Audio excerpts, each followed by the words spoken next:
नमस्कार मैत्रिणींनो, स्वागत आहे आपल्या सीता नेहरे किचन रेसिपीमध्ये. तर मी आज तुम्हाला दाखवणार आहे मिरच्या मिठात भाजून त्याचा काय पदार्थ बनते. तर नक्कीच पहा व्हिडिओ संपूर्ण. अगदी जबरदस्त हा व्हिडिओ आहे, तुम्हाला नक्कीच आवडेल आणि करान तुम्ही. खरंच अगदी तोंडाला चव आणणारा पदार्थ बनणार आहे, खूप छान. तर मी मिठात मिरच्या भाजणार आहे तव्यावर. लोखंडी तवा घेणार आहे आणि लोखंडी तव्यावर मिठात मिरची भाजून त्याची रेसिपी बनवणार आहे. तर काय बनते त्याचं, किती सोपं आहे आणि किती गोड लागते खायला, किती छान लागते खायला ही डिश. खरंच आठवणीत राहण्याजोगी डिश आहे ही. नक्कीच तुम्ही व्हिडिओ पाहिला तर कळेल. पुढे मिरच्या घेतलेल्या आहे, इथे मी जवळजवळ 150 मिरची ग्राम आहे, 150 ग्राम. तर तुम्हाला किती घ्यायचं ते घेऊ शकता. तर मी इथे तवा ठेवलेला आहे, तव्यावर मीठ टाकणार आहे. आता गॅसवर तवा ठेवलेला आहे, तव्यावर मीठ टाकणार आहे. हे मीठ असं बऱ्याच वेळा मी वापरलेलं आहे मीठ. म्हणजे असं काही करायचं असलं तर मीठ वापरतेच मी. तर ते मीठ काढून ठेवलं तर मग बरणीत काढून ठेवायचं, झालं का आपलं काम. तर बऱ्याच वेळा हे कामाला येतं आपल्याला मीठ. तर अशा पद्धतीने मी मीठ तव्यावर पसरलं आहे, सगळीकडे पसरून घेतलेले आहे. आणि आता ह्याच्यावर मी टाकणार आहे मिरच्या. तापून द्यायचं आधी छान, नंतर मग टाकणार आहे. तोपर्यंत मी मिरच्यांची देठं काढून घेते, तर तोपर्यंत तापते ते. तर ही मिरच्या माझ्याकडे आहेत, त्या मिरच्या ना कमी तिखटवाल्या मिरच्या आहेत, कवळ्या मिरच्या आहेत आणि तिखट कमी असतात ह्या मिरच्या. लांबड्या म्हणतात त्याला, सिंकेश्वरी मिरची म्हणतात त्याला. तर ह्या अशा लांबड्या मिरच्या घ्यायच्या, बिलकुल तिखट नसतात आणि चवीला फार छान असतात ह्या मिरच्या. म्हणून या मिरच्यांचा वापर करायचा कधी पण. तर पहा तुम्ही काय बनतंय अगदी. आणि ह्या तव्यावर भाजल्यामुळं रेसिपीला एवढी चव येणार आहे ना, तुम्ही कधीच केलं नसेल असं नक्की करून पहा ह्या पद्धतीने. मी हा पदार्थ दाखवणार आहे, ह्याचं नाव पण सांगते तुम्हाला. फार छान लागतो, तोंडाला चव आणणारा पदार्थ आहे हा. तर हे पहा, आता हे सर्व मिरच्या मी त्याची देठं काढून घेतलेली. आता हे डायरेक्ट मला ह्याच्यावर टाकायच्यात आणि त्या मिठाच्या ह्याच्यात मला भाजून घ्यायच्यात.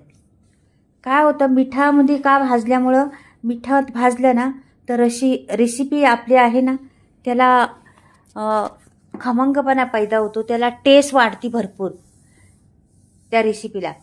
तर म्हणून त्याला मिठात भाजणार आहे मी. तर आता 2-3 वस्तू मिरच्या तर भाजणार आहेत, ह्याच्याबरोबर 2-3 वस्तू वापरणार आहेत, त्या पण भाजणार आहे. तुम्ही पहा पुढे कशा पद्धतीने मी भाजते या मिरच्या. पहा, अगदी सोपी रेसिपी आहे, जास्त वेळ खाणारी नाही किंवा काय नाही. फक्त आपल्याला उपयोगी पडणारी आहे, भरपूर उपयोगी पडणार आहे. आपल्या ताटाची शोभा वाढवणारी पण आहे ही रेसिपी. आणि कुठे बाहेर गेला, कुठे गेलं तरी तुम्हाला ही रेसिपी नेऊ शकता. तर हे रेसिपीचं नाव मी सांगणारच आहे पुढे. थांबा जरा, अजून पुढे काय काय कारणं होणार आहे ते पाहत राहा व्हिडिओ. भरपूर काही आहे पाहायला तुम्हाला.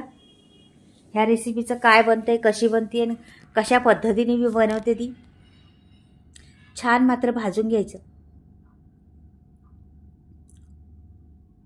मिठात भाजल्यामुळं फार चव तर फार येतेच.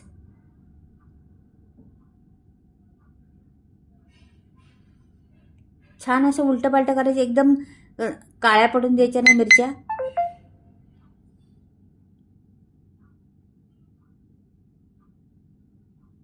हे बघा, काही काही भाजून अशा पडलेल्या आहेत थोड्या थोड्या काळ्या.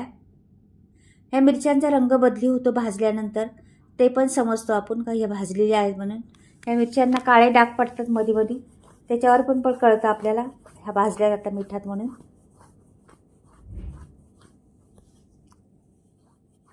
आता बऱ्यापैकी होत आलेली आहे आपली, बऱ्यापैकी शेकल्या आहेत मिरच्या. हे बघा, अशा पद्धतीने शेकल्या आहेत छान अशा. तर मी या मिरच्या काढून घेण्याचा प्रयत्न करेन. जास्त पण करायचे नाही काळ्या, का की आपल्या मग रेसिपीचा रंग बदली होईल. तर मी आता काढून घेते. ह्या भरपूर झाल्यात. ह्या मिरच्या लूज पडलेल्या आहेत आता त्या भाजल्यामुळं. पहिल्या कशा कडक कडक होत्या, ते भाजल्यामुळे ह्याला लूज पण आलेला आहे.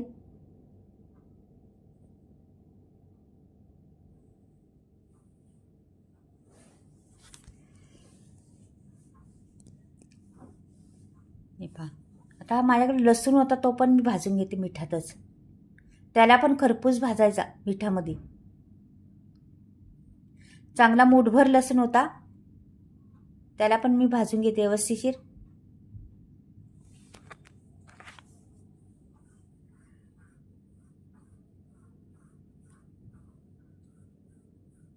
तो पण बऱ्यापैकी होत आलेला आहे.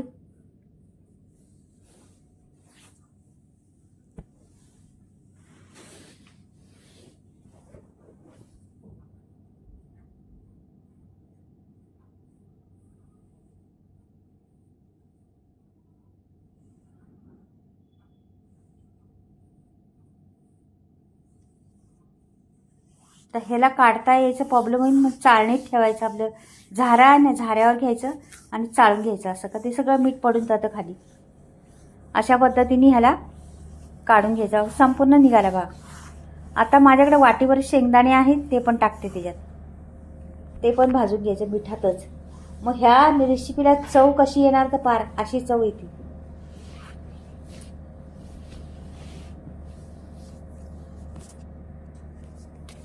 मस्त हे पण असं साल निघतपर्यंत भाजून घ्यायचं. लगेच भाजतं का की मीठ तापलेलं असं भरपूर. तवा पण आपला आयन भेटते, लोखंडी तवा असल्यामुळं आयन पण भेटते आपल्याला. म्हणजे ही रेसिपी खूप उपयोगी पडणारी तर आहेच. मी बनवली पण त्याच पद्धतीने. हे आता साल निघायला लागलेली आहे. आता हिला मी हे पण भाजून झालेलंच आहे बऱ्यापैकी. ह्याला पण झाऱ्या घ्यायला लागणार आहे आणि झाऱ्यामध्ये चाळायला लागणार आहे. हे पहा, आता झाऱ्या घेते. किती सोपी पद्धत आहे का नाही. म्हणजे भाजायला नको. मीठ खूप गरम आहे. हात घातला तर भाजून जाईल आपल्याला. मग अशा पद्धतीने करायचं. हे बघ, लगेच होतंय आणि ह्याला खरपूसपणा आलेला आहे. हे बघा, शेंगदाणे जसे भाजलेले शेंगदाणे कसे असतात ना, खारे शेंगदाणे, तशा पद्धतीने भाजलेले आहेत हे. आता हे मीठ बाजूला काढून ठेवते. या मिरच्या घेतलेल्या आहेत ना, मस्त अशा खरपूस भाजलेल्या आहेत. त्याचे जरासे तुकडे तुकडे करायचे. आता अशा पद्धतीने तुकडे केले तर त्या आपल्याला ह्याच्यात घालायचे, मिक्सर भांडमध्ये घालायच्या त्या मिरच्या. आणि म्हणून त्यात तुकडे करायचे का की मिक्सरमध्ये मोठे मोठे लांबडे लांबडे असं अटकतात. मग जरासे तुकडे केले तर मग ते छान लगेच होतात. ह्याच्यात आपल्याला आता मिक्सरमध्ये वाटायचे लसूण आणि मिरच्या एकत्र वाटायच्यात. तर आपल्याला ह्याचा बनवायचा आहे ठेचा. मैत्रिणींनो, अशा पद्धतीने ठेचा बनवून पहा तुम्ही. हा ठेचा 8-10 दिवस तर आरामशीर राहतोच. त्याला काहीच होणार नाही. तुमचा हा राहणार तर नाहीच आहे, 1-2 दिवसातच संपून जाणार आहे ठेचा. का की हा एवढा तिखट पण नाही आणि एवढा चव आहे या ठेच्याला ना, तर तुम्ही भाजीसारखं खाऊ शकता. भाजी कशी खातो त्या पद्धतीने खाऊ शकता. एवढी चव आहे त्याला. म्हणजे चपातीबरोबर भाजीचा घास कसा घेतो तेवढी ह्या ठेच्याचा घास घेऊ शकता. एवढी टेस्ट आहे त्याला. बघा, आता अशा पद्धतीने मी जाडसर वाटलेला आहे पहा ठेचा.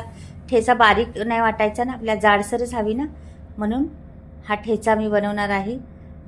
मिरच्यांचा ठेचा एवढा अप्रतिम आहे ना, अगदी तोंडाला पाणी सुटते पाहताच. तुमच्या पण सुटेन पाहता, मी बनवल्यावर दिसेन तुम्हाला. बघा, अशा पद्धतीने जाडसर बनवायचा तो. आता शेंगदाणे पण त्याची साला जरा जरा काढून घेणार आहे आणि बाकीचे ठेवणार आहे. अशी जास्त नाही काढणार. बघा, अशी पाकडून घ्यायची का निघतात. बास होईना तर आपल्याला पुरे झाले तेवढं. बरेपैकी निघालेले आहेत. कसं शेंगदाण्याची साल गेली ना तर त्याचं जीवनसत्व कमी होतं, म्हणून साल बऱ्यापैकी ठेवायची. पण थोडा खरपूसपणा येण्यासाठी मी भाजले होते ना, म्हणून मग ती साल पण काही काळी पण झालेली होती, म्हणून ती मी काढली. थोडीच काढली, जेवढी निघते तेवढीच काढलेली आहे, जास्त नाही. अजून निघन ह्याची संपूर्ण निघून गेली असती, पण मी नाही काढली. फक्त काळं वेळ झालेलं काढून टाकले आहे. तर इथे बा आता दाणे पण कुटलेले आहेत. आता हे दाणे ह्याच्यात ओतायचे आणि हे मिक्स करायचे चमच्याने. आपल्याला स्पून मीठ टाकायचे राहिले अजून आपल्याला. आपण सर्वच मिठात भाजलेलं होतं, मग त्याच्यामुळे मीठ बेताचंच टाकायचं याच्यात, जास्त मीठ नाही टाकायचं. आपल्याला चव घ्यायची लागलं तर खाऊन बघायचं जरासं, मग मीठ टाकायचं. कारण की मला अंदाज आहे बरोबर मला एवढं येईल, पण कोणी नवं शिकावं असतील त्यांना जमणार नाही, म्हणून थोडीशी चव पण घेऊन पाहिजे. मी कधीच कुठल्या वस्तूची चव घेऊन पाहत नाही मैत्रिणीनं, मोठेपणा म्हणून सांगत नाही. मी कधीच खात अशी तिखट झाले का, आळणी झाले का, असं कधीच बघत नाही.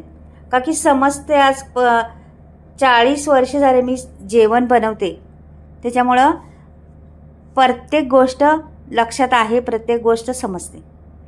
कशाला किती लागेल, कशाला किती लागेल, हे एकदम म्हणतात ना अनुभवाचे बोल असतात, तसं आहे हे. तर 40 वर्ष झाले मी जेवण बनवते. आत्तासुद्धा मला कोणी जर झोपले असले आणि कोणी म्हटलं तर ताई मला हे बनवून देता का, तर मी लगेच उठून बनवून देईन. कारण की मला आवड आहे जेवणाची, बनवायची भरपूर आवड आहे.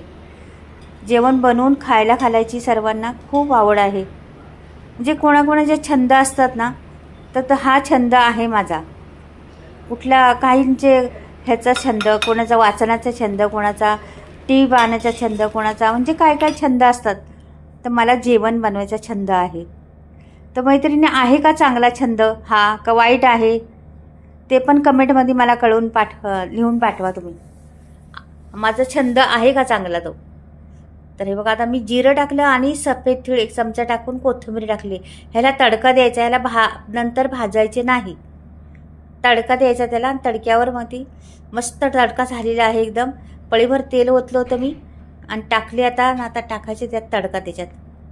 हे बघा, छान तडका झाला आणि ओतून देते आता मी. हे बघा, घेतलेलं आहे. आणि आता हे असं मस्त तडका बसलेला आहे ना, त्याला थोडंसं होऊन द्यायचं होतं मला, म्हणून थांबलेले मी. का की ते तीळ पण भाजले पाहिजे ना. हे बघा, आता मस्त झालेला आहे. वाव, आहा हा हा, हा तडका एवढा जबरदस्त आहे ना. आता ह्याला मिक्स करायचे सर्व आणि घ्या तुम्ही भाकरीबरोबर, चपातीबरोबर, कशाबरोबरही खा. मस्त कुठे बाहेर फिरायला गेलाय तिकडे घेऊन जा, ट्रेनमध्ये जायचं असलं तिकडे घेऊन जा, म्हणजे कुठेही नेऊ शकता. अगदी मस्त तोंडाला चव आणणारा. आजारी माणूस असलं ना, हा ठेचा दिला ना, आजार पडून जाईन आणि ठेचा खायला बसन, एवढाच ठेचा छान लागतो. पण अशा पद्धतीने करा मैत्रिणीनं, तव्यावर भाजून, मिठामध्ये तव्यावर भाजून करा. हा ठेचा खूप टेस्टी लागतो, वेगळीच चव येते त्याला. एकदा करून पहा तुम्ही. आहे म्हणजे सोपं आहे, काय अवघड नाही आहे, करून पहा एकदा. ते माझा ठेचा झालेला आहे, कसा वाटला ते मी कमेंटमध्ये पाठवा. कुठून पाहताय ते पाठवा. छंद माझा कसा आहे तो पण पाठवा. म्हणजे कमेंटमध्ये भरपूर सारे लिहायला आहे तुम्हाला, नक्कीच पाठवा. आणि आवडला का ठेचा, आवडला तर लाईक करा, नवीन पाहता असेल तर सबस्क्राईब करा. आता मी मसाल्याविषयी सांगते. मसाले माझे आलेला आहे स्टॉक. नवीन घ्यायचा असला तर वरती स्क्रीनवर नंबर दिलेला आहे, तुम्ही घेऊ शकता. बिना केमिकलचा मसाला, फ्री डिलिव्हरी आहे, फोन करू शकता तुम्ही. आणि माझा ठेचा पहा तुम्ही कसा वाटला, आवडला तर लाईक करा, सबस्क्राईब करा आणि कमेंटमध्ये लिहून पाठवा. बाय.